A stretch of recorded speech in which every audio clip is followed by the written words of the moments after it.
This is Michelle Bonahoom with Vision One High Performance Group, and I've had the privilege of being able to work with dozens of companies as they've been trying to navigate this this crisis over the last couple of weeks. And I found that there's really four camps that businesses are going into. The first is no action. So there's several businesses that are still operating business as usual, not putting a plan into place. Based on what Steve talked about earlier, we recommend not doing that because it's likely that there's going to be some changes coming where you need to be planning. But then the other three areas are a little bit more proactive. The next is more of a compliance phase with really looking at how do we, as an organization, focus on social distancing. Some of the examples of companies are putting into place some flexible hours, maybe multiple shifts and breaks, so separating the employees into groups, separate work areas themselves. One of the big things is making sure that any non-production personnel is able to be working from home and then leveraging technology such as Zoom.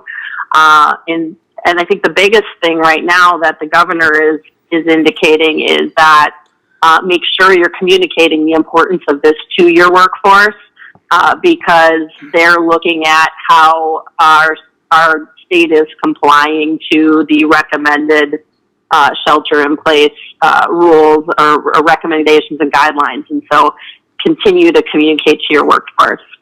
The next group of companies is really taking more proactive solutions. And, some of the things that we're seeing, we've been doing a lot of contingency planning with our clients and helping them to look 2 steps ahead. So look to the other states that have ended up shutting down or doing a shelter in place and look at how they're handling the solution. Look up your supply chain. So look to your customers and to their customers and to the OEMs and determine what is it that they're doing, because a lot of times, with some of the clients we've been working with, they were still seeing quotes coming in, they were seeing good backlogs, they weren't seeing some of the trickle effects of what was happening. So make sure that your workforce is looking a couple of steps ahead and up supply chain.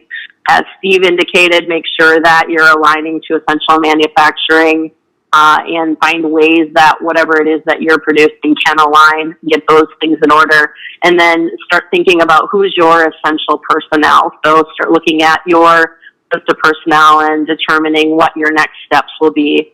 The other thing that we're seeing from a proactive solution is really cross-training on mission critical. So we've got, there was one manufacturing company that took key people that were in other departments and focused them on sales and making calls to their customers to see how they could be adding value to their customers right now, which gave them some good information and reinforced that they were a value add to their customers. Another company put in a Plan B production team, so leadership, various members of leadership had a Plan B in case their production was shut down.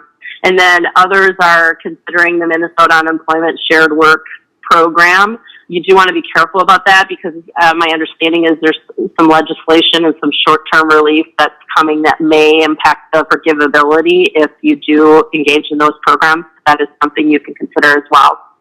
The companies that are really proactive, where I've been amazed to see the greatest results, are those that are really sitting down and looking for out-of-the-box solutions.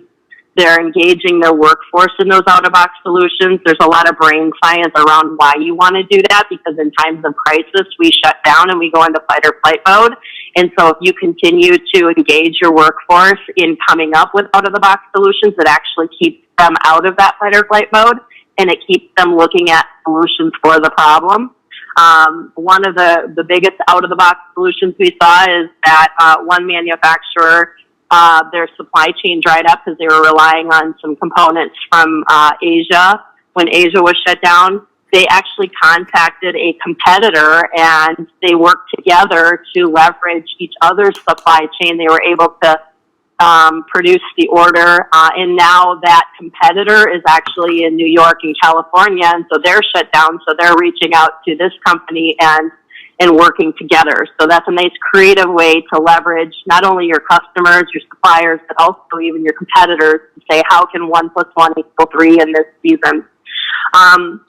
Look for innovative ideas from other industries, associations. MPMA has partnered with other associations to be able to give you tools and resources. One tip is, assign different people throughout your organization to look at different aspects of this. So not everybody's not sitting on every call and learning all the information. It can be very overwhelming. And then, like I said, finally engage your workforce in creative solutions. One example, one of my team members couldn't sleep one night. She called me the next morning, said, I couldn't sleep. We've been a virtual office for 5 years, and so I created an online course and tools and resources to help our clients learn how to operate as a virtual office, because in manufacturing that's not common. And so, great example of how we engaged our workforce in coming up with solutions, and she was very excited and motivated by that. And so, just encourage you to take the time to think outside the box during this time. And you'll see that there's some really great workforce solutions that will come out of it.